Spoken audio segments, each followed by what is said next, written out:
Bonsoir, monsieur François. Bonsoir et merci de me recevoir. C'est un plaisir, c'est nous, c'est un plaisir que nous avons. C'est un monsieur qui se fait tellement rare, c'est-à-dire qu'il parle plus à travers ses dessins, c'est-à-dire qu'on en voit partout, on l'entend pas souvent.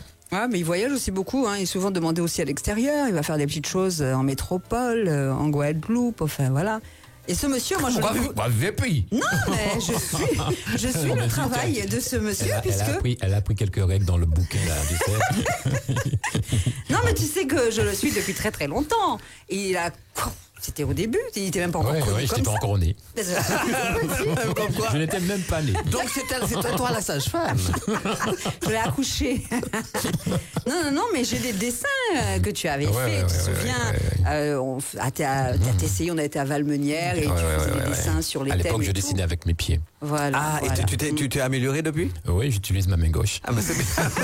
La droite, c'est pour droitier. Et la droite, c'est pour quoi faire? Écoute, tu as bien vu l'épaisseur du bras.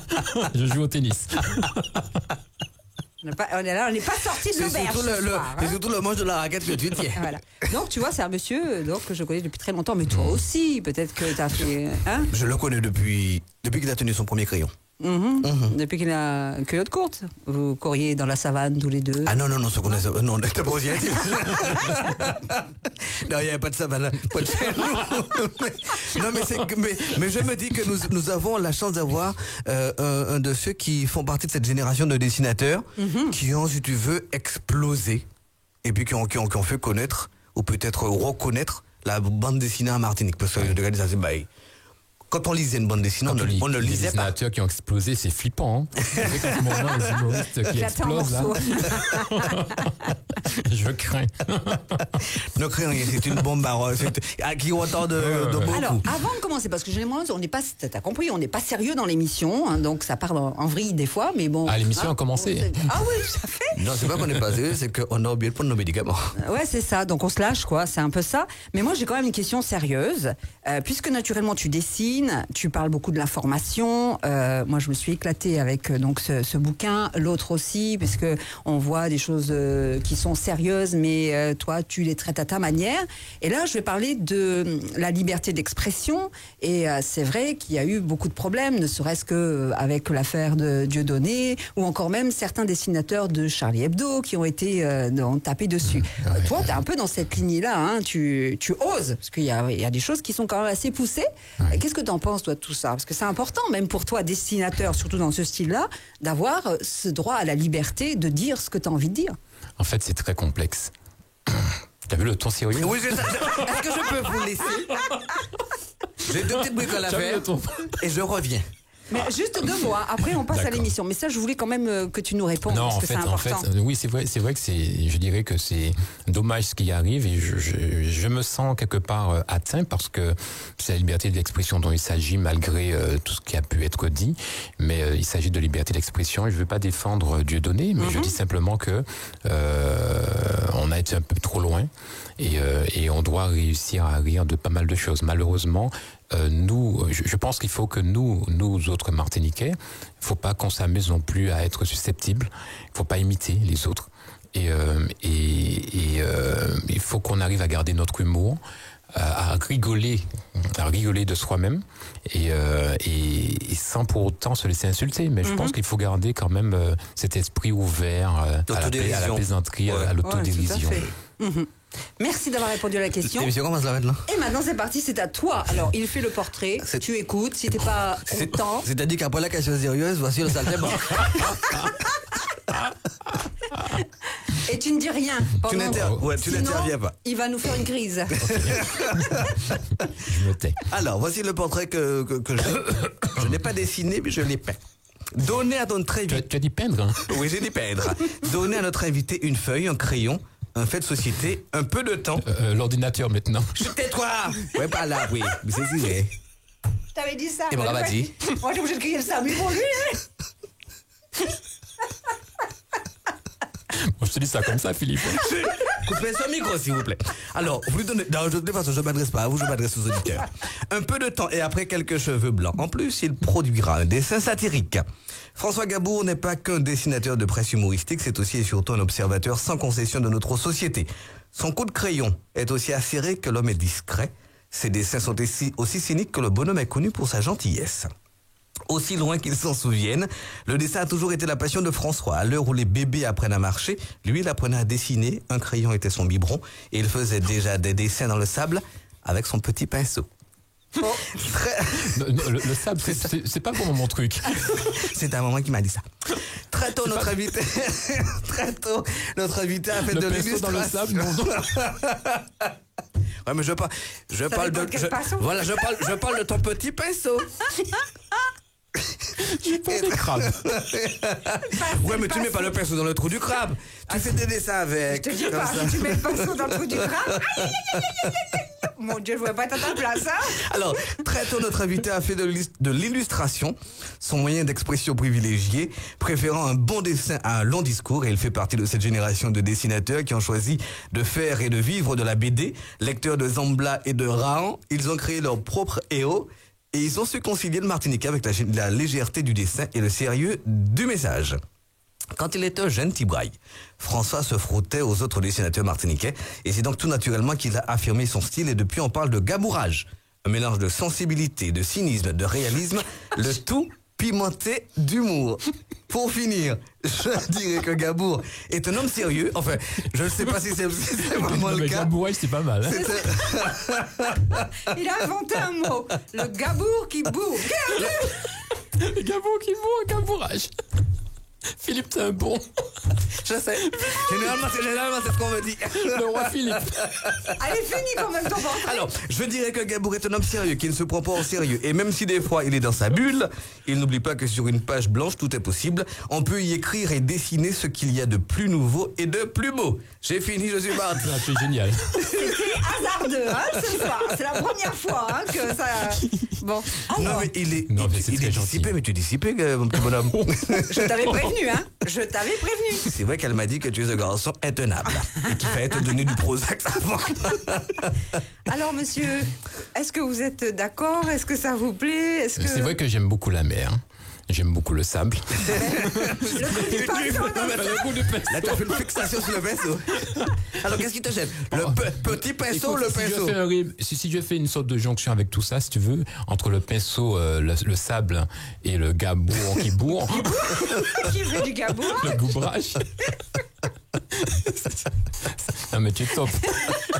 Non, mais c'est très gentil ce que tu as écrit. Non, mais c'est pas- Je me suis reconnu, mais tu as oublié la partie où j'étais encore dans le ventre de ma mère. Attends, mais c'est cette partie-là, c'est Maïté qui s'en occupe. C'est elle qui t'a accouché. Ici est passé beaucoup de choses. Maïté pourra tout nous dire. Je rappelle qu'elle a le livre de ta vie dans sa main. Bon, ben voilà. Alors, est-ce qu'il y a des choses qu'on va ajouter, qu'on va retrancher? Est-ce qu'il y a des erreurs? Est-ce que... Non, je te remercie surtout pour le gabourage, mais... mais Cette non, émission non, va surtout- laisser des traces. Non, c'est un beau résumé et c'est plutôt drôle de voir comment tu me perçois et c'est une perception, je trouve, qui est très flatteuse et gentille, sympa. Oh, mais c'est pas ce qu'on recherche. On recherche sur toi. Non, mais je t'aurais pu dire que j'ai trouvé des choses. Non, je le dirai à 21h, ça. Bon. Mais Alors je garde mon avis pour l'instant. oui, mais le dessin. Ouais. Pourquoi, comment, quand?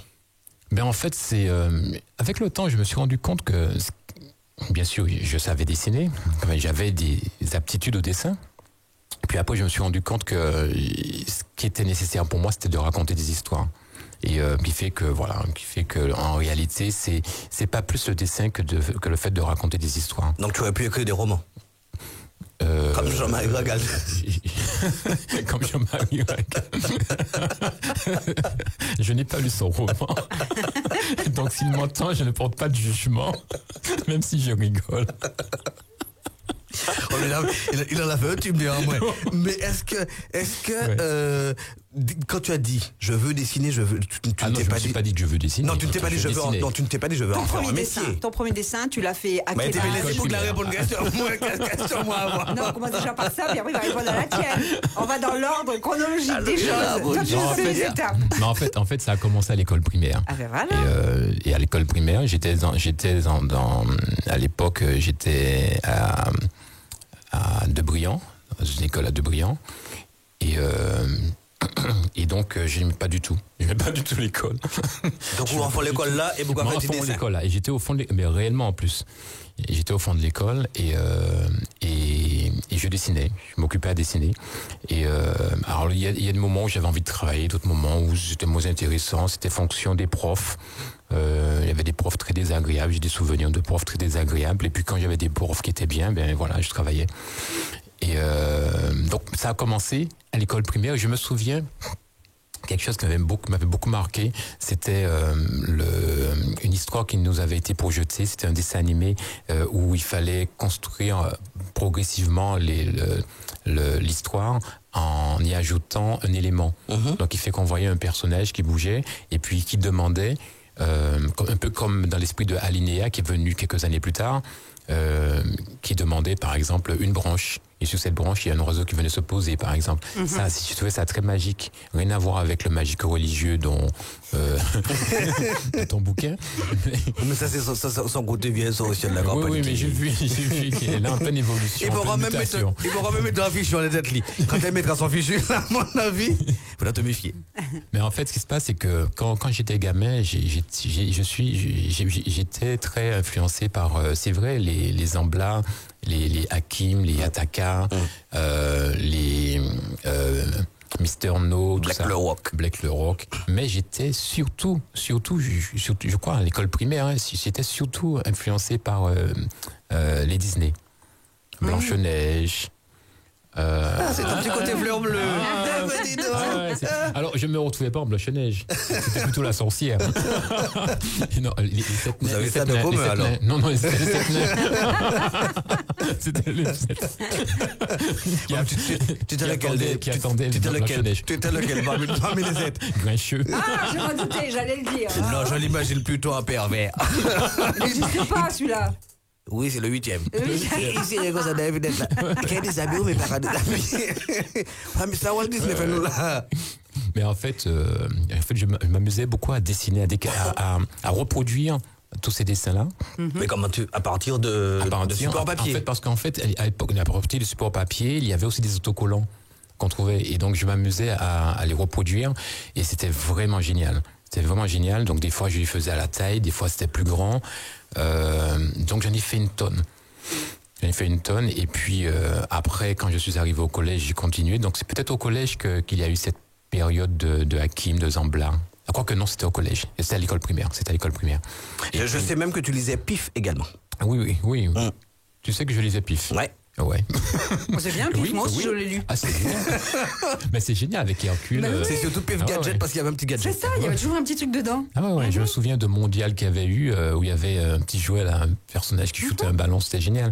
Mais non, c'était bien, il y avait plein d'histoires, plein de personnages, c'était très varié. C'était très ouvert, je trouve, la bande dessinée à un moment donné. Aujourd'hui, on est beaucoup plus orienté manga, donc ce style. Donc je trouve que ça manque de richesse, même si les histoires sont sympas. Mais il y avait quand même une variété de propositions, de talents, de styles de dessin, d'histoires différentes. Et moi, ça me plaisait, qui fait que je m'amusais à dessiner aussi bien du Zambla que du Disney. Mais ce qui se passe, c'est que à l'époque, nous n'avions pas vraiment de héros, puisque les Zambla, les Ataka, les Hakim, Tarzan, tout ça, bon, c'était un super-héros, mais... Blanc? Oui, on avait du mal. Ça, le nègre là, c'était Yéyi. Avec son gros réveil. Parce que, paraît-il, les Noirs sont toujours en retard. Moi, vouloir te dire. Non, mais c'était drôle si on prend ça avec du recul. Oui, bien sûr. Parce que bon, nous, on se retrouvait pas non plus en yéyé.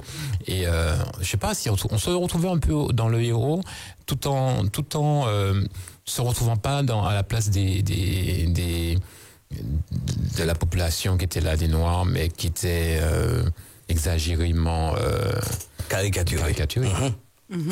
Alors tu t'es dit, non, mais quand tu étais au collège, tu t'es pas dit, tiens, il faut que je crée des personnages locaux, enfin à l'image à ce moment-là. Ouais. C'est arrivé après. Ouais. C'est arrivé quand j'étais... tu as mûri. Oui, voilà. Ça se passait au collège, à partir du collège, et puis après au lycée.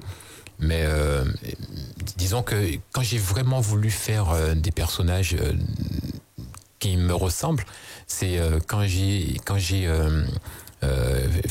connu Peau noire, masque blanc. Et donc je devais être ou en troisième ou en seconde. Et à ce moment-là, j'ai voulu faire vraiment nos propres histoires. C'était très engagé. Peau noire, masque blanc, c'est la révélation de l'homme noir par rapport à son ressenti à plein de choses. Ouais, en troisième, quatrième, où t'es bon tout bonnement. Non, mais bon, il faut. Ce qui se passe, c'est que j'étais un excellent élève. C'est-à-dire. Ah, c'est un primaire ou pas de travail? Non, comprenons-nous bien par excellent élève. C'est-à-dire que j'avais déjà fait ma cinquième 10 fois. Tu avais fait ton choix. J'avais fait mon cours élémentaire de 6 fois. Quand tu arrivais le jour de la rentrée. Quand je suis arrivé en troisième, j'étais majeur. Le jour de la rentrée, on te disait, monsieur. Je faisais le service militaire. Ton service militaire, vous avez 30 ans.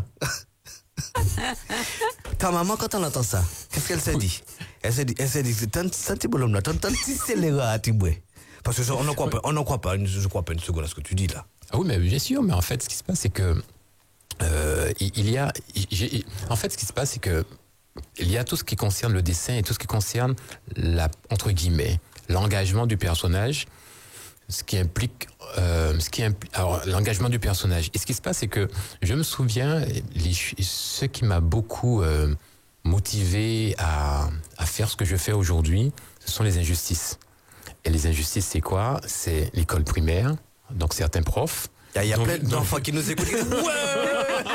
Qu'est-ce qu'il est bien, ce monsieur? Ah ouais. Non mais.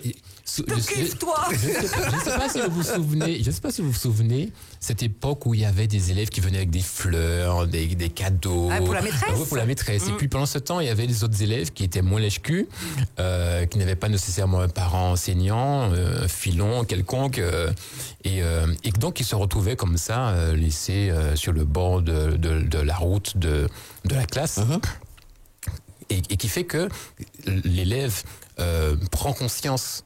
Le gamin prend conscience de l'injustice. Les gamins, mais il prend conscience. Il prend conscience qu'il a un prof qui est injuste, qui est incorrect. Et ce qui se passe, c'est que j'ai rencontré ça quand j'étais 2 fois quand j'étais à l'école primaire, et ensuite je l'ai rencontré au collège. Et ce qui se passe, c'est que la chance quelque part que j'ai eue, c'est de n'avoir pas, à chaque fois qu'il y avait, comment dire, cet affront, cette injustice. Ce n'était pas pour moi un trou qui se dessinait devant moi, mais plutôt des marches.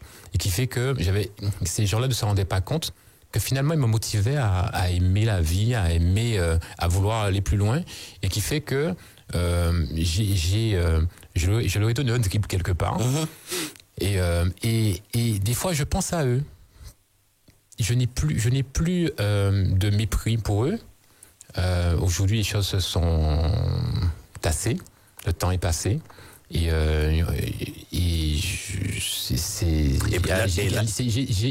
de l'affection pour certains. Et puis bon voilà quoi, le temps est passé. Là, jamais de la raison. Ouais, exactement. Allez, petit questionnaire. C'est ce que j'allais dire, parce que là, on est trop sérieux. Voilà. Alors, j'ai sélectionné des petites choses sympas pour toi. Qu'y a-t-il sous ton lit? Rien, parce que mon lit est au sol. C'est un matelas que t'as mis par terre, quoi. Ouais, j'aime bien dormir par terre, oui. D'accord. Et là, on va te mettre un détecteur de mensonges aussi. Parce qu'à mon avis, on va te mettre un petit bout de trop des sauteur. Non, mais ça peut être un futon. C'est futon, pas futon? C'est pas vrai. Qu'y a-t-il dans ta tête? Oh. Ça doit s'embrouiller là-dedans. Oh. Beaucoup de choses. De la joie, de la peine, des rêves, beaucoup de rêves. Et de la révolte? Non. Oui, des fois, oui. Oui, des fois la révolte. Des fois la révolte. Tu le fais passer, ta révolte, dans les dessins que tu fais parfois? Oui, quand même, ouais. C'est utile. Quand même. Est-ce que tu as des dessins ou un dessin que tu as pu faire suite justement à quelque chose qui t'a vraiment répulsé, révolté, et puis après tu t'es dit, moi, j'ai été fort là. Bon, allez, on revient dans 2 heures. Certainement. Faut que je gère, parce qu'il a tellement de dessins. Mais souvent, je les oublie, mes dessins, en fait. Ça, c'est l'âge qui fait ça. Non, mais, certainement. Qu'y a-t-il sur ton bureau, là où tu travailles, sur ta table de travail? un ordinateur, une tablette graphique. Maintenant, tu travailles puis- beaucoup avec ça. Quoi. Ah ouais, exactement. Donc, tu vois, Philippe, les feuilles blanches et le pinceau. Non, mais c'est comme moi, j'idéalisais le dessinateur. Ouais, je sais, Et je puis sais. voilà. Ça, c'était avant. Ah, c'est un mythe qui s'effondre, je suis désolé. Est-ce que tu es en bordel sur le... Oui, je suis en bordel, oui. Est-ce qu'on a le droit de toucher à ton bordel ou il faut pas toucher? Faut pas toucher à mon bordel, je m'y retrouve.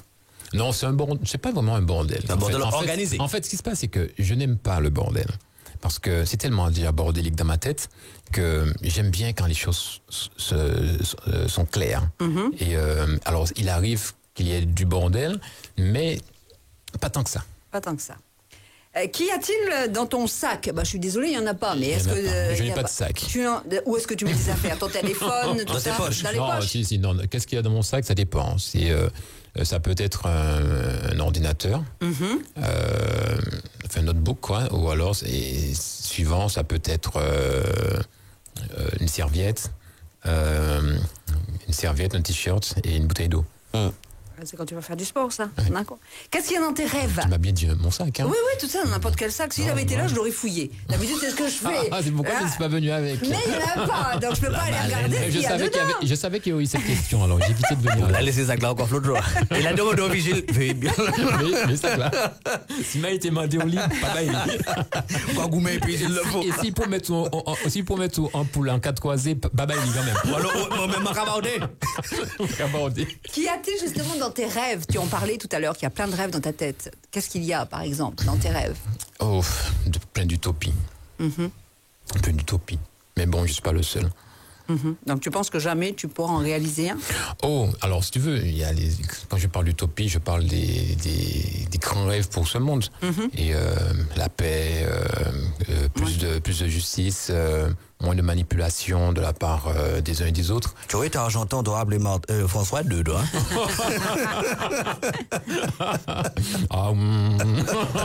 Mais ça va pas bien avec le livre de Maïté, tu sais. Ouais, c'est vrai. Ouais. Quoique. Ouais. Dans tes lectures, Ouais. qu'est-ce qu'on y trouve? Ben écoute, j'essaie en ce moment de lire Tropique. Et puis, c'est compliqué. Compliqué parce que quand tu t'y mets, tu prends sommeil le lendemain, tu sais même pas ce que tu as lu. Tu sais même plus ce Donc que tu es obligé de recommencer. Tu es obligé de recommencer. Non, mais en fait, ce qui se passe, c'est que je lis beaucoup, surtout au niveau de l'actu. Et puis, c'est vrai que ces temps-ci, j'essaie de mieux comprendre un certain nombre de choses, dont Césaire. Et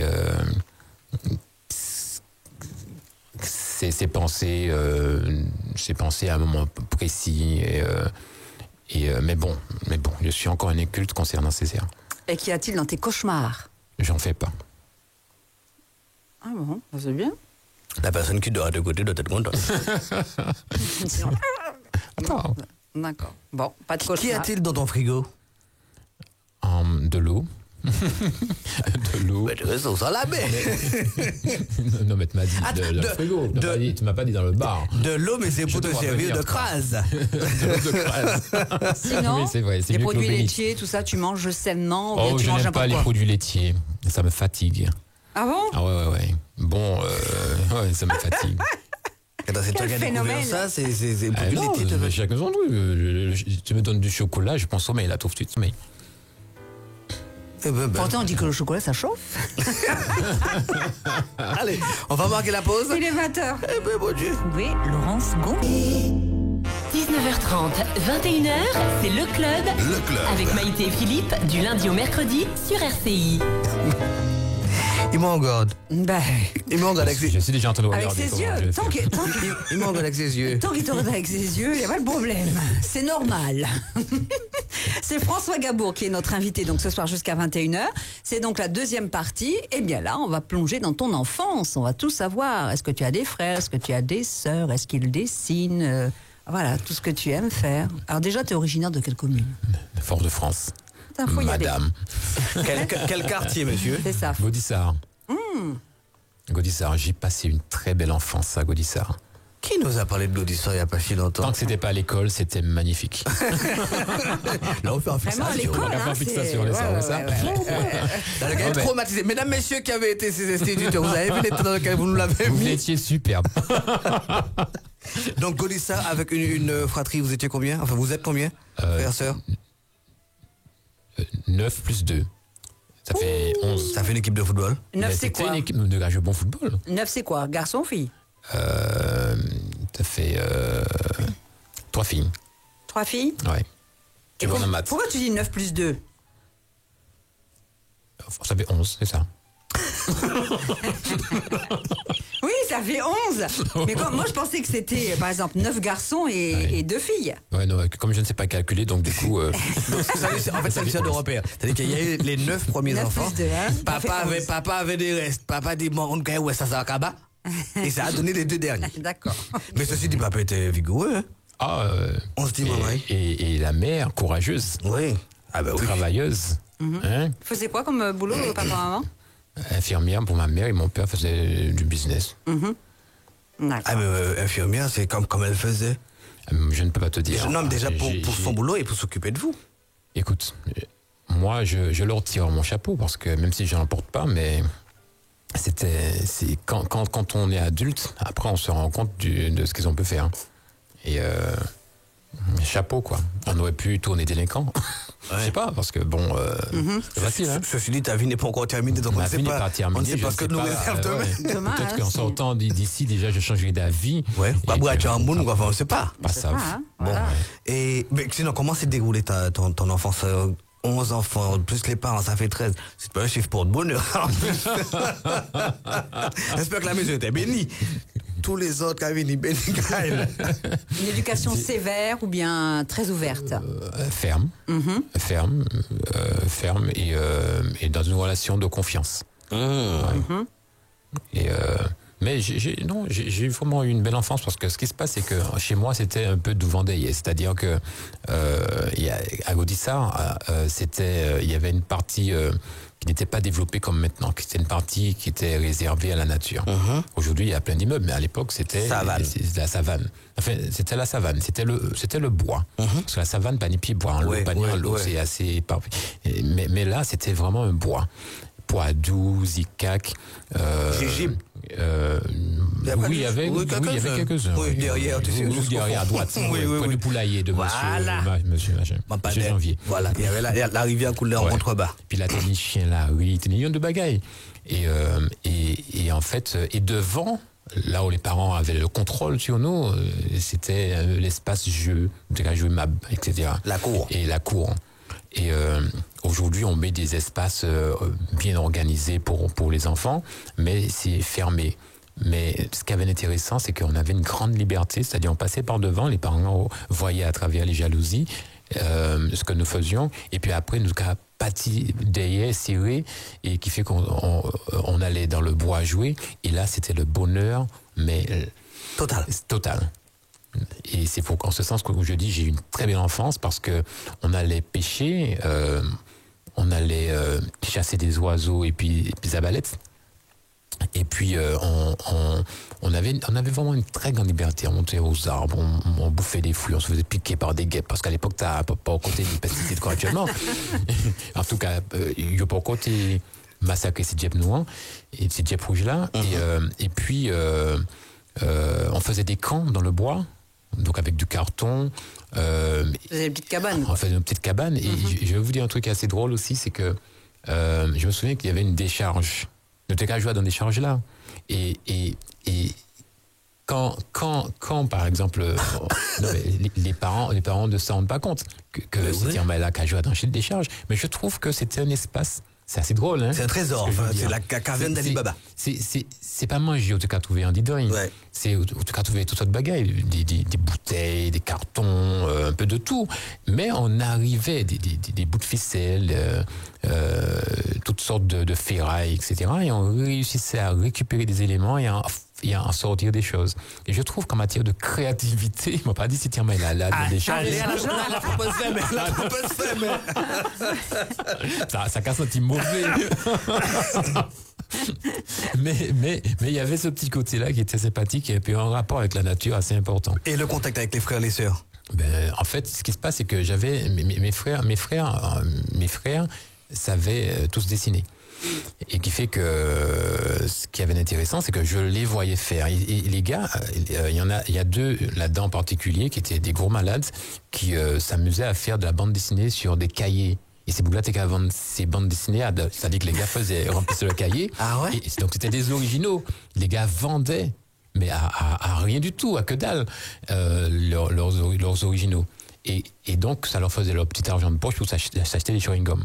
Comme quoi, c'était pas des capitalistes. Hein.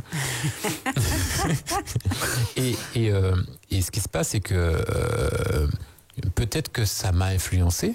Peut-être que ça m'a influencé. Et donc, du coup, je me suis mis à faire comme eux.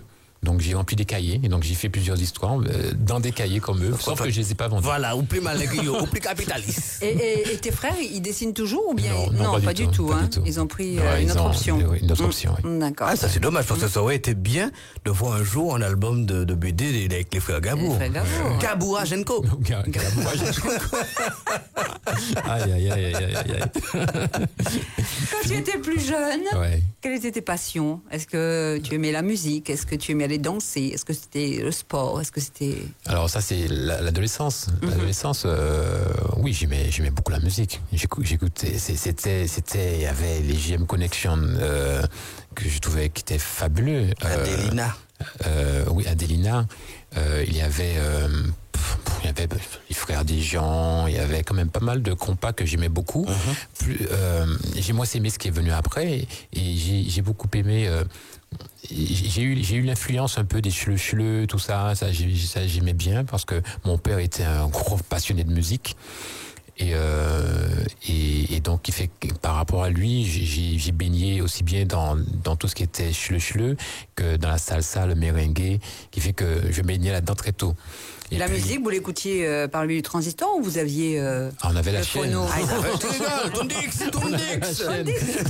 Mais il y avait aussi Alexandrie. Et ça c'était un passage obligé. Ça, c'était un passage Ah, ça c'est obligé. maman qui aimait ça. Mais c'était avant 81. Et oui, donc il n'y avait pas encore les radios libres. Et qui fait que nous avions comme obligation D'écouter la une d'écouter. religion, Ouais. d'écouter des chansons de la variété française. Mais il y avait la possibilité également à l'époque sur la fréquence en AM d'écouter AM. Oui, c'est ça, Radio Margarita et tout à fait. Exact. Ouais. Et c'était génial. On avait l'impression que Le monde venait à nous. Ouais.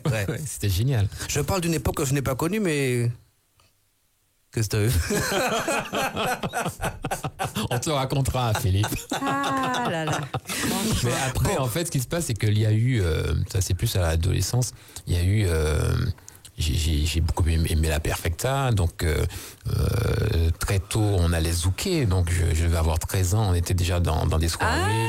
Pardon? Je- Mais non. Surprise partie, parce que 13 euros là de soir. Mais les frères ont bon dos, en fait. Ah, tu suivais les frères, d'accord. Les frères ont bon dos. Ah, vous êtes chanceux. Ah ben oui, j'étais chanceux. Et ça se passait bien.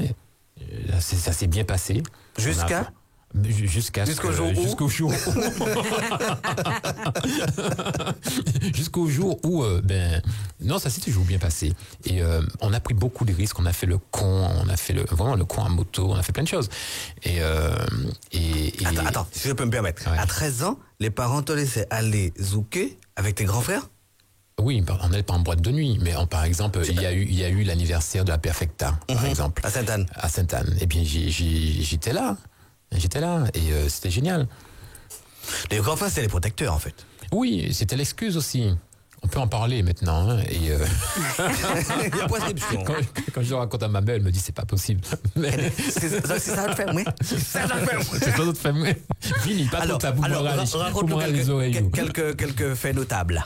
Non, en fait, non, je n'ai que de beaux souvenirs.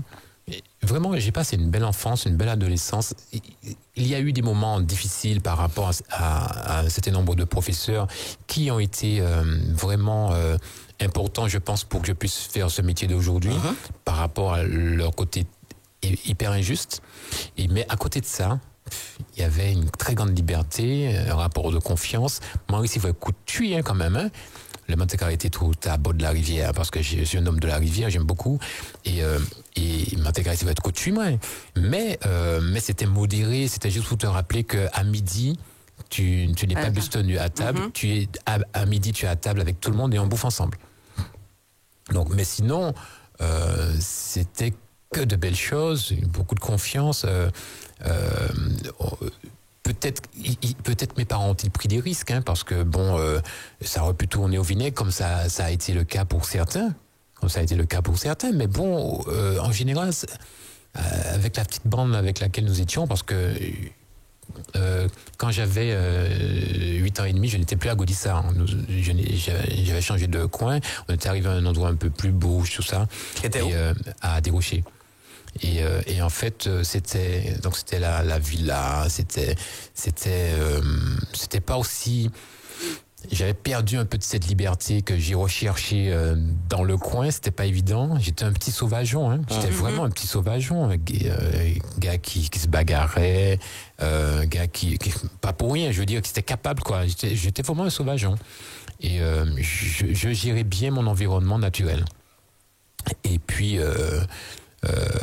Et après, quand l'adolescence est arrivée, c'est vrai que ce que j'ai bien aimé, c'est de pouvoir sortir en boîte de nuit, écouter justement ces anciens Macaya. Macaya. Et puis après, on a eu la Perfecta et un peu plus tard, Malavoie. J'ai beaucoup aimé les Malavoie avec la philo, tout ça. C'était à l'époque de Ralph Tamar. Et puis, j'avais trouvé justement qu'ils avaient réussi à faire les jeunes s'intéresser à cette musique-là. Donc, vraiment, chapeau. Et puis après, Kassav. Kassav qui a tout balayé sur son passage. Et puis là, on était accro à Kassav. Même si aujourd'hui, on voit les jeunes d'aujourd'hui, bon, ils sont pas nécessairement toujours très branchés Kassav. Et ils sont plutôt raga, techno, etc. Mais ça, c'est la génération, c'est ça, voilà. Et, mais c'était vachement bien, quoi. Ah, t'aimes bien la musique? Est-ce que tu as été tenté d'apprendre à jouer d'un instrument? Oui, je gratte la guitare et je turques le piano. Je turque le piano. Ça, c'est pour ton plaisir personnel, puisque t'as pas besoin de ça pour dessiner. Non. Donc ça, c'est juste pour ta satisfaction personnelle. La musique, je croise les doigts pour cette année. Ah bon? Oui, je croise les doigts. C'est-à-dire? D'accord. T'as envie de faire un petit truc? J'ai envie de sortir un titre. Ah ouais? Ah ouais. Ah bon. En fait, j'ai beaucoup d'inspiration et en fait, je pense que je suis assez sensible à la mélodie. Je suis un mélodiste. Et donc voilà. Donc je compose souvent. Tu ne te contentes pas de choquer alors? Donc tu vas au-delà de ça? Oui, tu mais maîtrises? techniquement, je suis pas au point. Qui fait que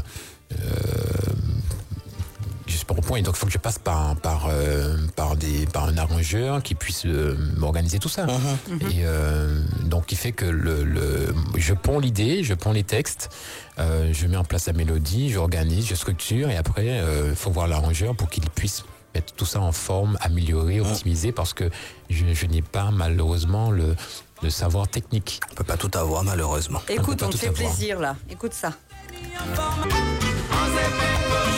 On se replonge dans les souvenirs de notre invité François Gabou avec Malavoie, la philo, Polo Rosine, Ralph Tamar, la vieille garde. Ouais. Beaucoup de talent. De beaux souvenirs. Ouais, mais c'est pas sûr ça que tu vas emballer quelqu'un. Hein. Ça dépend. Ça dépend qui mouille. Oui. Ouais, mais... Non, mais c'est sûr. Bon, disons, la philo, quand tu étais dans un c'est zouk... ça. Tu écoutes, tu apprécies. Non, tu rigoles. Quand tu étais dans un zouk, il y avait la philo, ça y est, la salle était remplie. Mais tu avais aussi... Mais attends, mais tu avais des morceaux de Kassav.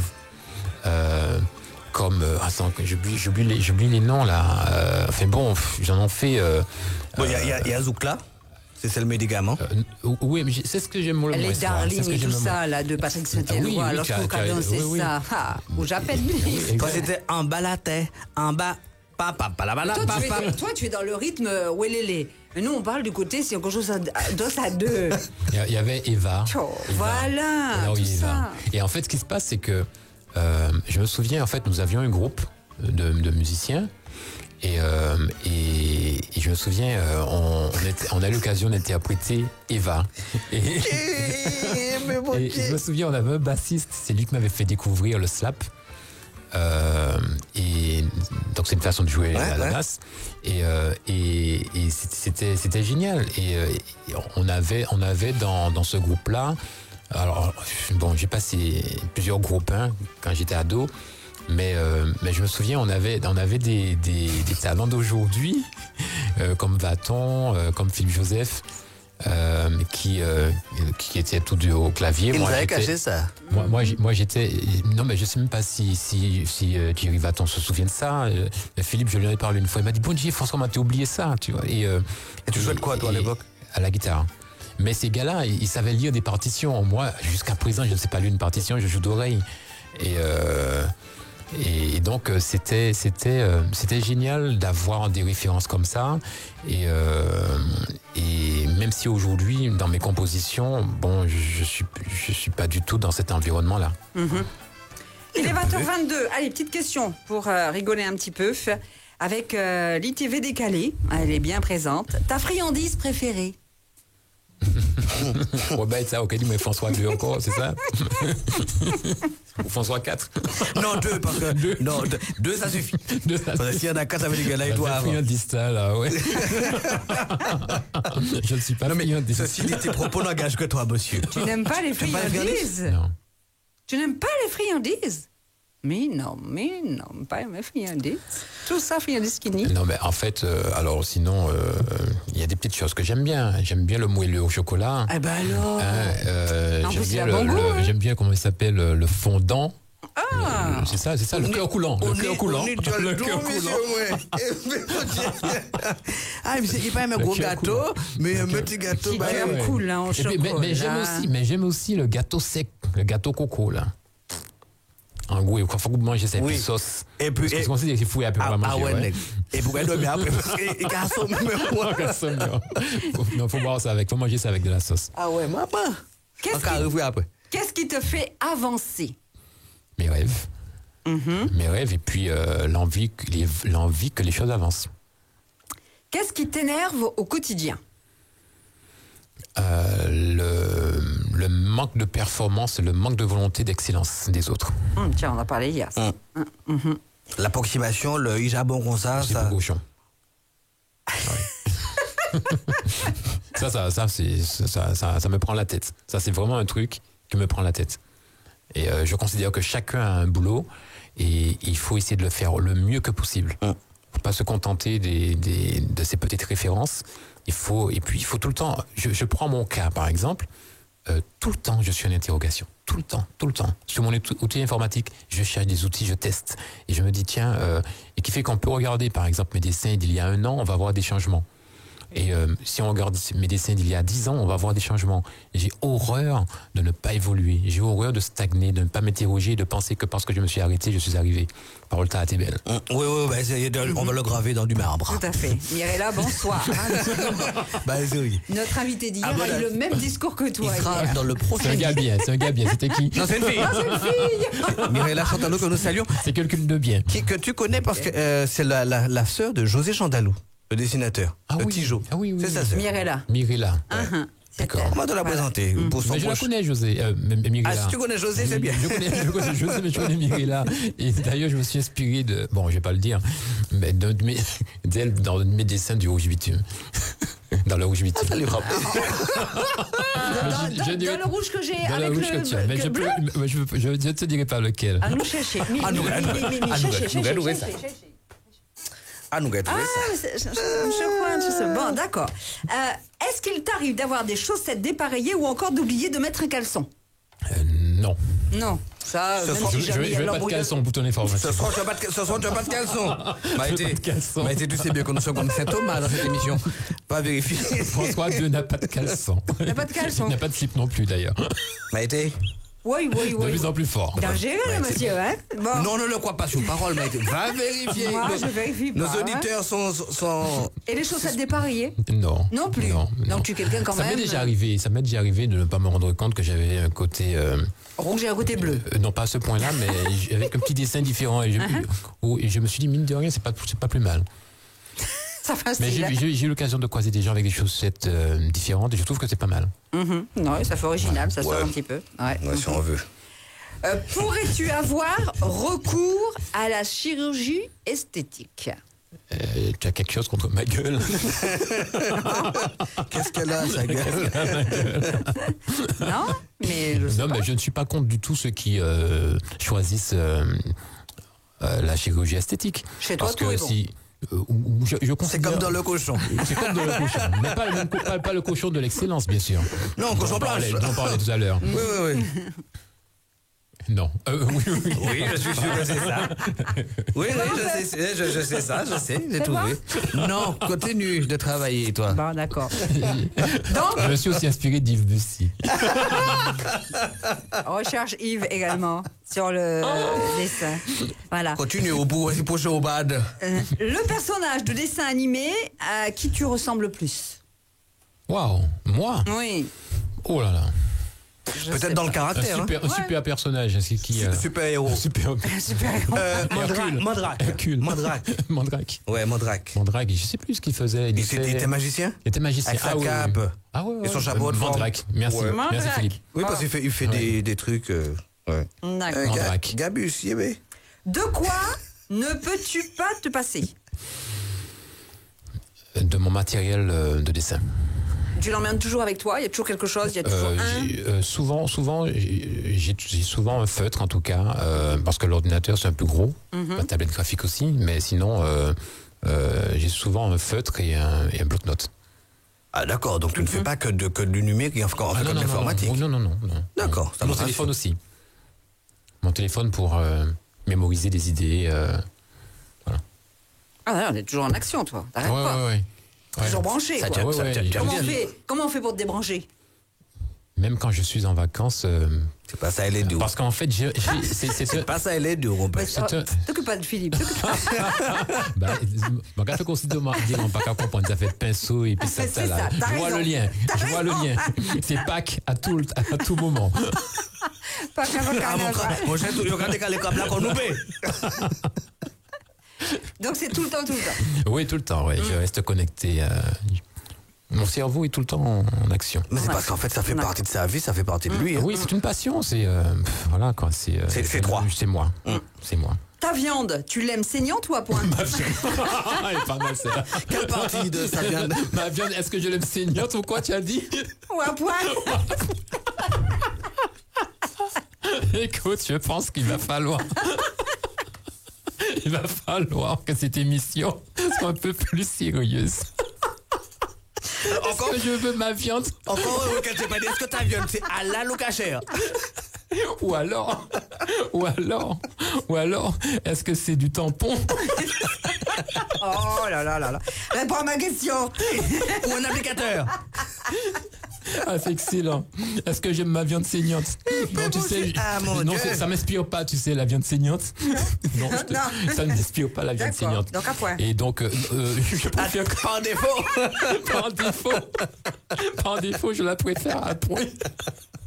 C'est pas trop mon truc. Mais à le choisir, rouge. je préfère le poisson. C'est pas... D'accord. mais c'est sûr que ça, quand elle est saignante, tu es sûr que tu n'as pas le risque d'avoir un petit bonhomme qui arrive 9 mois plus tard. Mon Dieu Seigneur. Et c'est ce que maman ne savait pas et papa non plus. Puisqu'ils ont fait 11. On n'a pas parlé beaucoup d'appétit. Vous avez trop aimé la viande saignante.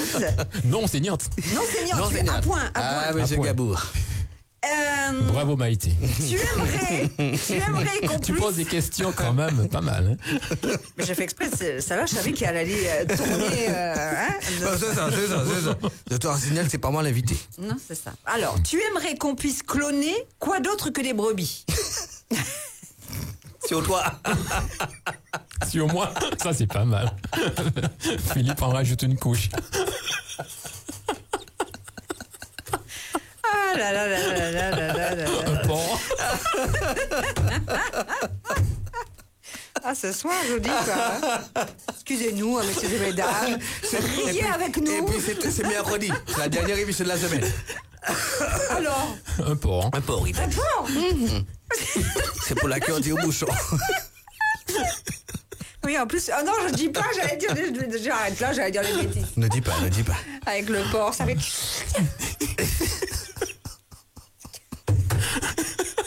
Elle est morte. Non, mais ce que vous m'avez voulu dire, c'est qu'avec le porc, on peut faire du boudin. On peut faire plein de choses avec le porc. Et bouger. Maïté, est-ce que tu as fini? Elle est morte. Appelez les pompiers. Moi, je reste persuadé que ça doit lui rappeler soit quelqu'un, soit des souvenirs. Je pense des souvenirs. Greffer un porc à un mec. Bon, alors, un gars qui est un véritable porc. Oui, surtout, je dirais surtout un gars profil François II, tu sais. le gars très bénédictum, tu vois. D'après. On lui greffe. Mesdames et messieurs, il est 20h32 et vous écoutez RCI. Vous êtes dans le club. Est-ce qu'on marque la pause ou bien est-ce qu'on continue? Je crois, on va. Hein? Je vais prendre un verre d'eau, moi. À tout de suite. Vous l'attendiez, il le sait, alors c'est décidé. Le groupe Majilpa vous l'offre. Mesdames, messieurs, voici le 13e Madly Caribbean Carnival. Écoutez le programme. Dimanche 26 janvier dès 8h30 sur le Malécon, le village carnaval avec ses ateliers et animations. Et à 15h, dans les grands boulevards de la ville capitale, la grande parade des orchestres de rue RCI avec des groupes de la Martinique et en invité pour la Caraïbe, Haïti, la Dominique et la Guadeloupe. Mesdames, messieurs, le 13e Madly Caribbean Carnival, c'est le dimanche 26 janvier avec les Roms Trois-Rivières, la Paella Géante, le Conseil Régional, le Conseil Général, le CMT et RCI. Une organisation Majilpa en collaboration avec la ville de Fort-de-France. Luc Mac présente I Have a Dream par la compagnie Choréonix samedi 1er février à 20h à l'Atrium. 8 danseurs époustouflants dirigés par Bruce Taylor, chorégraphe afro-américain formé chez Alvin Ailey et Martha Graham, célèbre Martin Luther King. I Have a Dream, samedi 1er février à 20h à l'Atrium. Un événement CMAC, un spectacle historique et émouvant selon leparisien.fr. En ce début d'année 2014, vous vous posez des questions? Amour, santé, argent? Composez le 3656, le numéro de téléphone de la voyance aux Antilles. En 2014, vos prochaines orientations amoureuses ou professionnelles seront décisives, alors composez le 3656. Des voyants à votre écoute qui vous répondent nuit et jour sur le 3656, 31 centimes la minute. Le show continue après son big live à l'Atrium. Vendredi 24 janvier, elle a choisi le Chalet Village pour vous présenter son nouveau show, Princess Lover. Le show. Ce vendredi au Chalet Village, Princess Lover revisite ses plus gros succès. Et attention, en invité, Big Tom. Le Chalet Village, votre discothèque à ciel ouvert, crée une fois de plus l'événement. Envoyez tout de suite nom et prénom au 0696 10 0070 pour bénéficier du tarif exceptionnel de 10 € avec le show de Princess Lover. À vendredi.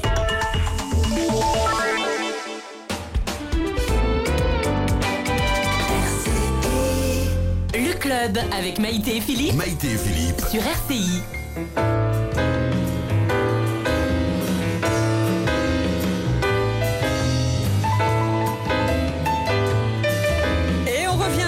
Suite du rendez-vous du lundi, mardi et mercredi soir sur RCI entre 19h30 et 21h, c'est le club. Et ce soir, nous recevons François Gabou, qui est dessinateur. Donc c'est vrai qu'il fait également des bouquins, on va en parler. On fait appel à lui également lors du Tour des Yoles et lorsque sur la télé, eh bien il y a les commentaires. On le voit travailler justement avec sa tablette. Donc là, c'est numérique. C'est speed, ouais. C'est vrai. Mais avant d'en arriver là, comment as-tu ou quand as-tu décidé d'en faire ton métier? Comment c'est venu? Tu n'as fait que ça? C'était mon rêve, c'était mon rêve. T'as jamais fait un depuis... autre boulot? Tu n'as fait que ça? Non, si, j'ai eu l'occasion de faire de la formation, donc d'intervenir en tant que formateur. Dans quelle matière? En connaissance de l'entreprise. Ah oui, ça n'a rien à voir. Et puis j'ai eu l'occasion aussi de faire de la vente de bagnoles. C'est vrai? Ouais. Dans quelle concession? Citroën. Et tu faisais comment pour vendre une voiture? Vends-moi une voiture. Oh. Non, mais à l'époque, il y avait un truc qui quel est était- votre budget? Non, mais en fait, chez un individu, il y a tellement de facettes et il y a plein de choses. Ça m'aurait beaucoup plu de faire de la vente, par exemple, d'avions, des choses comme ça. Ça m'aurait beaucoup plu. La commission est plus importante. Tu as compris l'intérêt. Et puis le type de rapport. de client. Ouais, Et le business, parce que là, tu es dans l'international. Et ça, c'est vachement bien. Et l'automobile, donc, c'était une étape. Et Fallait bien gagner sa vie. qui m'a plu. J'y suis resté un an, une année. Qui m'a plu parce que ça m'a appris les relations humaines et à capter rapidement quelqu'un. Et puis après, j'ai travaillé à la SACEM pendant pratiquement 10 ans. Tu faisais quoi? Eh bien, j'étais celui qui allait dans les boîtes de nuit.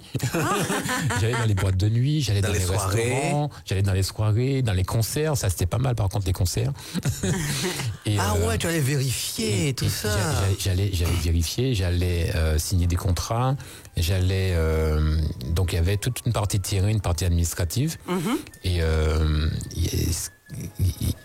ça m'a beaucoup apporté en matière de relations humaines, ça c'est clair, ça m'a beaucoup apporté à capter, à comprendre les profils d'individus, mais très rapidement. Et quand d'ailleurs ils m'ont recruté, ils avaient besoin d'un profil d'individus avec un certain relationnel tout en ayant un profil commerce, et qui fait que ça m'a hyper enrichi. Et puis il y avait les à côté, comme les formations qui se faisaient à l'extérieur, donc ça c'était sympa. Et même malheureusement ça me faisait pas plus bander que ça. Mais tu n'aurais pas pu concilier. Comment? À l'époque, il n'y avait pas de Viagra, mais est-ce que tu n'aurais pas pu concilier? Est-ce que Viagra? Non, mais la SACEM aurait eu une forme autre. Non, mais c'était sympa, c'était sympa. Il y avait de la musique. J'ai rencontré plein d'artistes, et donc cet aspect-là m'a beaucoup plu. Après, après on s'arrête, on fait pas ce métier-là trop longtemps, quoi. Et si j'avais eu l'opportunité de prendre la Guadeloupe, parce que ça m'intéresse à un moment donné, à terme, de prendre la Guadeloupe en tant que délégué. Bon, il s'est passé que il y a eu quelques petits cafouillages, donc ça s'est pas joué comme ça. Mais ce sont de bons souvenirs aussi. Donc après avoir fait tout ça, tu as décidé de te lancer dans le dessin. Et donc, non, pendant que j'étais à la SACEM, j'ai commencé à me lancer, et qui fait que je bossais énormément, parce que mes week-ends étaient bouffés, mes soirées étaient bouffées. C'était très difficile, et jusqu'au moment où il a fallu que je démissionne. Il a fallu faire un choix. Il a fallu faire un choix. C'était pas risqué? Oui, bien sûr. Et puis c'était en fait, ce qu'il faut savoir, c'est qu'il est beaucoup plus aisé d'être salarié que de se dire, surtout quand on est salarié et qu'on se dit, bon, je lâche, je vais vers quelque chose, mais je ne suis sûr de rien. Parce que ça peut être bien pendant une année, le lendemain, on ne sait pas trop. Ouais. C'est ça la réalité des affaires, parce que ça reste des affaires malgré tout. Et puis voilà, mais ça fait maintenant plusieurs années que ça dure comme ça, et je croise les doigts pour qu'on m'aime encore. Alors, ton boulot, alors certes tu fais des bouquins, donc naturellement c'est toi qui les produis, donc tous les sous vont dans ta poche. Est-ce que ça se vend bien? Tous les sous n'entrent pas dans ma poche, parce qu'il y a le libraire, il y a aussi. L'imprimeur. Bien sûr, il y a l'imprimeur, il y a le distributeur. Il y a les impôts. Oui, tout le monde touche. Tout le monde touche. Alors tu dessines, et avec tes dessins, tu arrives à vivre normalement, bien. En fait, ce qui se passe, c'est que je ne fais pas que du dessin. J'offre aussi la possibilité de faire je fais des brochures, je fais des documents divers, des affiches, donc les dessins viennent en accompagnement. Je fais tout ce qui est lié à la PAO. Mais tu as un travail régulier qui te permet d'avoir des revenus quotidiens. D'accord. Et c'est vrai que j'ai fait aussi beaucoup de dessins animés, des films d'animation dans le cadre de la publicité. Manicou. Dont les Manicou, par exemple. Mais j'en ai fait quand même pas mal, aussi bien en film d'animation traditionnel qu'en image de synthèse. Et donc j'en ai fait quand même pas mal. Et c'est vrai que c'est un marché qui s'est affaibli depuis maintenant quelques années. Parce que ça revient cher? Je pense qu'il y a tout un ensemble d'éléments. Je pense que c'est pas que ça revienne cher. Pas que ça revienne cher. Je pense que l'économie est organisée d'une certaine manière à la Martinique. Et après, il y a des agences de pub qui sont plus ou moins frileuses. Il y a un manque de créativité. Plus ou moins radines aussi. Oui, radines, elles sont radines, il y en a beaucoup qui sont radines. Et puis, je pense aussi qu'il y a un manque d'imagination, un manque de volonté de prendre des risques entre guillemets, parce que ce ne sont même pas vraiment de grands risques. Je vois des films que j'ai faits qui ont eu beaucoup d'impact, où ils ont fait après comment dire, je sais plus le terme, en fait, savoir le retour, qui ont vérifié les retours, et qui étaient très positifs. Donc, je veux dire, c'était des risques entre guillemets, quoi. Je veux dire, le seul risque qu'ils prenaient, c'est quand certains me disaient, vas-y, ponds l'idée, quoi. Mais sinon, en général, ça s'est toujours bien passé. Et après, c'est des questions d'individus, c'est une volonté de faire avec ou sans. Mais tes commandes, les plus régulières, viennent de qui? De particuliers, d'entreprises, d'institutions? Un peu de tout. Ah ouais. Un peu de tout. Et ton atelier, ton studio est où? À Thierville, à Chelcher. Oui. Et, mais en fait, ce qui se passe, c'est qu'il y a deux choses. Il y a tout l'aspect alimentaire, qui est la publicité, tout ce qui est documents divers pour des institutions, des plaquettes, etc., des livres, enfin bon, un peu de tout, catalogue. Et puis, il y a aussi ma passion, qui est justement le dessin satirique. Ça, c'est la passion. Ce n'est pas dans cette passion que je gagne vraiment ma vie. Ça, c'est ma passion. Ça, c'est ce qui me permet de vivre. Ta petite friandise. C'est plus qu'une friandise. Il y a l'aspect alimentaire pour l'estomac et il y a l'aspect nourriture de l'esprit. Voilà. Et donc, je pense que les deux sont essentiels. Mais c'est sûr que si l'estomac n'est pas occupé, l'esprit aura du mal à ça. Mais est-ce que quand tu es en phase de créativité, je pense notamment au dessin satirique, aux prochains albums, est-ce que ça n'empiète pas sur ton travail, sur toutes les publications? C'est une question d'organisation. C'est une question d'organisation. C'est sûr que tout prend du temps, mais il faut bien s'organiser. Il faut presque que les choses soient millimétrées, même s'il faut savoir que chez un artiste, ce n'est pas comme chez un comptable. Ça n'a rien à voir. Les choses sont beaucoup plus complexes. On ne peut pas décider de trouver une idée à l'instant. Pourtant, ça peut arriver à l'instant. C'est très complexe. C'est des souffrances, c'est des moments de joie, des moments de bonheur, mais c'est de l'improvisation. Et en même temps, il y a cette envie d'excellence. Est-ce qu'au sortir de cette émission, par exemple, ça peut t'inspirer un dessin ou une réflexion ou... Ah oui, enfin, j'ai pris cette émission-là, mais ça pourrait être des embouteillages, ça peut être trois en train de faire la queue dans un magasin, etc. Tout, quel que soit l'endroit où je suis. Ton esprit est en ébullition. Ah oui, tout le temps. Je réagis à tout. À un objet, à une feuille, à une odeur. Je réagis à tout, comme un chiffre, comme à une lettre. Je réagis à tout. Et je suis jamais en repos. Et pas fatigué à force? Madame doit être contente, hein? Mais en fait, ce qui se passe, c'est que je parle de repos, pas du même repos. Ça fait 2 fois qu'il te glisse la question. En un mot, il a envie de te demander, est-ce que tu es marié, est-ce que tu as des enfants? C'est même pas ça.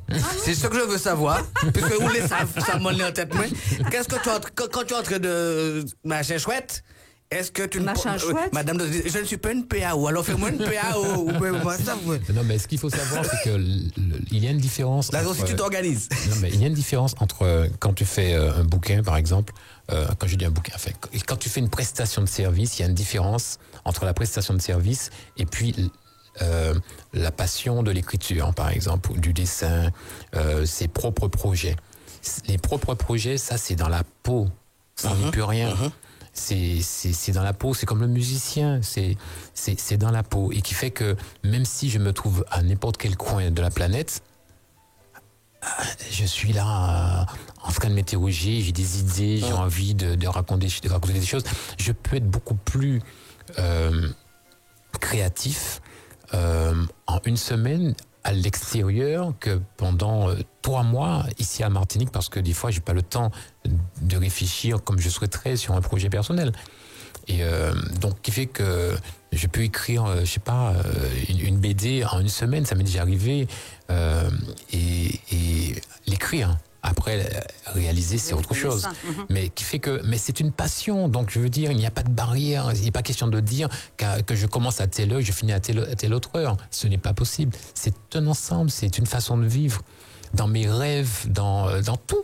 Tout. C'est un tout. Alors, tu as été également demandé souvent à l'extérieur. Tu vas faire des festivals de BD, de dessin. Oui, j'ai eu l'occasion de faire des festivals. Tu as rencontré des gens sympas, des gens qui... Oui, enfin, j'ai rencontré tellement de monde. Aussi bien dans le dessin animé, parce que c'est quelque chose qui me passionne beaucoup, le film d'animation. Donc aussi bien dans le film d'animation que dans la bande dessinée ou le dessin de presse. Et c'est enrichissant, ça me permet. J'ai même rencontré ici, par à Thématinique là. Ça m'est arrivé, par exemple, quand j'étais plus jeune, je voyais un gars en train de peindre, un gars de passage, il a son bateau dans la rade là, le gars en train de peindre à l'aquarelle. Je m'arrête, je discute avec lui pendant un nombre d'heures, et puis on échange et je m'enrichis. Et voilà. Ça m'est arrivé, par exemple, de rencontrer des peintres à l'extérieur, et puis je suis là avec eux, je discute avec eux. Bon, je vois même pas leur passé, et tout comme ça m'est arrivé ici localement. Par exemple, j'avais un camarade qui était une sorte d'oncle quelque part pour moi, Raymond Sinamal, et qui faisait du dessin de satirique, très politique, et je prenais plaisir après les cours d'aller le rencontrer à son atelier, enfin au CERMAC. Il travaillait au CERMAC à l'époque, puisqu'il n'est plus parmi nous. Et donc j'allais, au départ c'était pour prendre des cours, finalement on m'a pas prendre grand-chose concours. Il dit, mais tu sais, tu fais pour la perspective, là, tu me dis que tu as un petit problème, tu fais ça, et puis finalement on nous parlait 2 minutes, on laisse ça, et puis finalement on refait le monde, et qui fait que je sortais du cours, ouf, je partais le rencontrer, et puis nous capaler, la nuit de prendre nous, je l'ai accompagné à sa voiture, et puis je prenais mon bus, je rentrais chez moi, quoi. Et ça a duré un bon moment. Et ça, c'était avec Raymond. Mais j'ai rencontré d'autres dessinateurs. À une époque, j'étais passionné par Bilal, par exemple.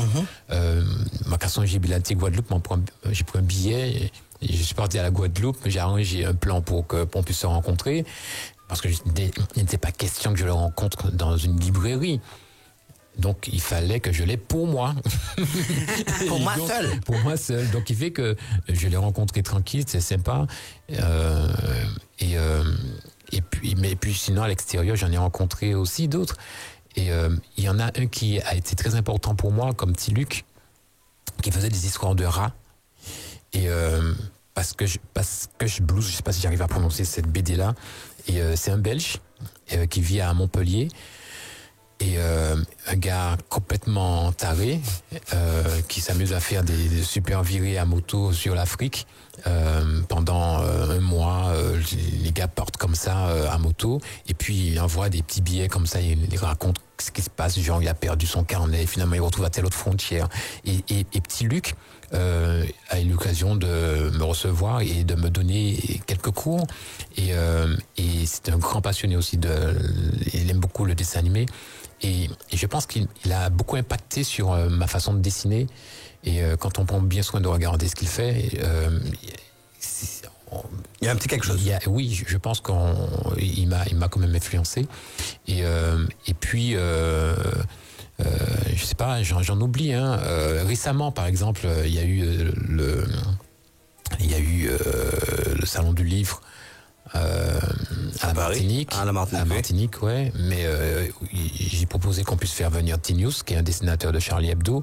Et c'était intéressant parce que je proposais qu'on puisse faire un débat sur peut-on rire de tout, en gros la liberté d'expression à travers l'humour. Et parce que faut pas oublier qu'on avait fait sauter leur baraque avec Charlie Hebdo et donc voilà, donc c'était intéressant. J'ai rencontré des personnages comme ça. Tinius, je l'avais rencontré il y a quelques années, on était bien plus jeunes de ça en arrière, et puis on s'est revus sur Paris finalement. Bon, après donc il est venu ici, et donc là c'est plus pour le dessin, mais plus ce qui m'intéresse à un moment donné, c'est plus les idées, comment est-ce qu'on aborde un sujet, sur quel angle. On se rend compte qu'on n'a pas le même background, on n'a pas les mêmes sensibilités, on n'a pas les mêmes intérêts qu'on défend, par exemple. Je me retrouve, par exemple, pas du tout dans un certain nombre de prises de position de Charlie, par exemple. Et donc voilà, globalement. On a l'impression que tu es en perpétuelle recherche de, peut-être pas la perfection, mais de connaissances. Tout le temps. Et ça dans tout. Tu explores tout. Rien ne te rebute. Oh, j'ai beaucoup de lacunes sur plein de choses. Il y a des sujets que je maîtrise pas du tout. Non, mais il y a tout un passionne, en fait, j'ai envie de dire. Mais je suis un passionné. Je suis un passionné de la vie. Même s'il y a des moments difficiles, des moments où on a envie de tout lâcher. Et mais malgré tout, quand je le vois bleu sur ma tête, je suis vraiment passionné. Et puis donc la nuit, tu n'existes pas. Comment? La nuit ou pas, non? Mais si, c'est la lumière de la lune. Oh là là. La lumière de RCI. mais c'est ça qui nous fait aussi avancer, qui nous donne envie du lendemain. Et est-ce que nous, Martiniquais, on est très adeptes de bandes dessinées? Je parle pas des emblas, des choses comme ça, mais les nouvelles bandes dessinées, les tiennes, et puis parce qu'avant c'était considéré comme c'était pas un art, un art mineur, la bande dessinée. Oh, mais ça marche bien avec Haribul, ils vont bien. Hein. Alors, ce qu'il faut savoir, c'est qu'il y a eu à la Martinique, il y a une petite histoire de la bande dessinée, et j'en profite pour parler pour arriver à un moment donné à Fouyaya, parce que il y a une actualité liée à ça. Mais il faut savoir que il y a eu MGG, donc à l'époque c'était Tony Delcham et Chamoiseau, et donc il y a eu cette période-là. Si je me souviens bien, c'était imprimé un peu en bleu, je crois. Enfin, je sais plus, c'est vieux tout ça. Beaucoup de noir et blanc. Hein. MGG, c'était beaucoup noir et blanc. Oui, mais je pas de nappe là. Oui, et qui fait qu'après on a eu Fouyaya dans les années 80, 87 et 83, 87. Et qui avait été monté par Alexandre Cadet-Petit. Il y avait plein de dessinateurs là-dedans. Enfin, il y avait pas une tonne, mais il y avait quand même pas mal. Pour la Martinique, Pancho était avec eux. Et Pancho était là. Pancho était là. Il y avait Tijo qui faisait les maquerelles. Il y avait José Chantalou, le sérieux, dans son crayon, mais un gars complètement délirant quand on l'a en face de soi. C'est un vieux malade, quoi. Il y avait Chamoiseau aussi qui dessinait. Il n'était pas dans le Fouyaya. Mais par contre, il était dans. Enfin, je crois pas. Il était dans MGG. MGG, oui, Fouyaya, j'en suis presque sûr. C'est vrai. Je me demande même si c'est pas lui qui dessinait. J'ai oublié le nom du personnage. Alors, il était dans MGG et ils avaient lancé avec Tony, comment ça s'appelle, Koutia.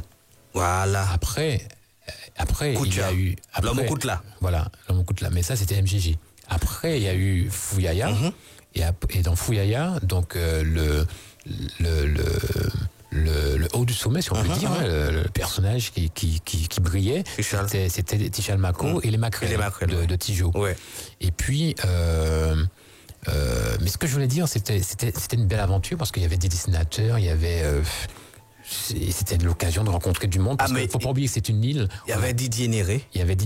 Qui était un gars complètement fou.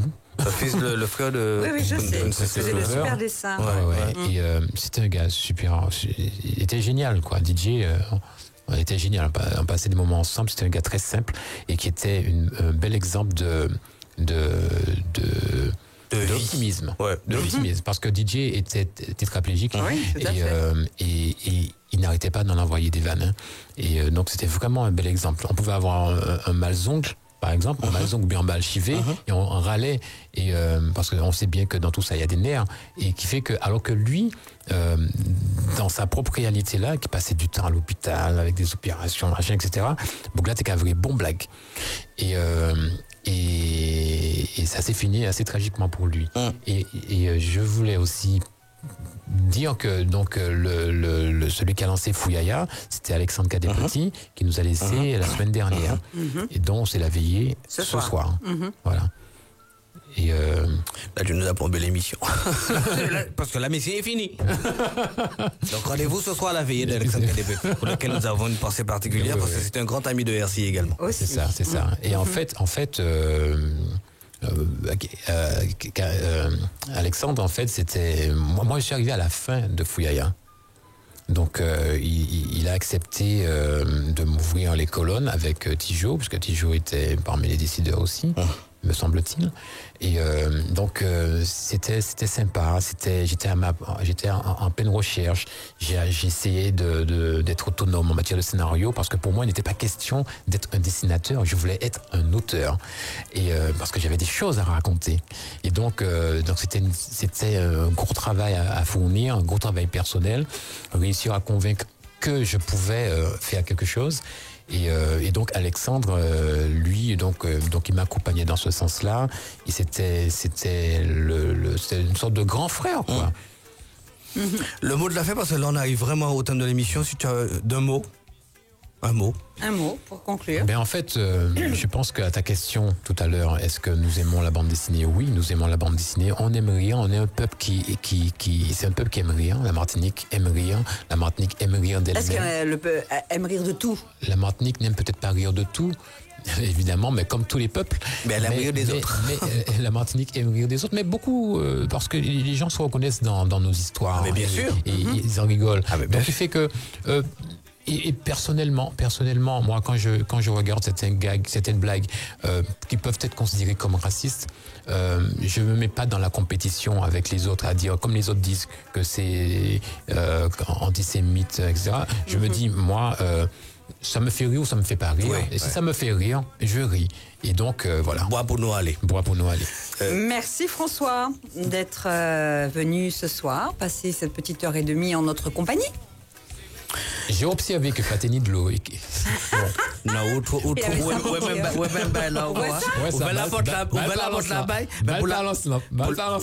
la peine, nous avons une production. Raftamar, c'est avec lui qu'on se quitte. Merci, monsieur Gamour. Super, merci. Mine de rien, on se quitte avec Raftamar et on va se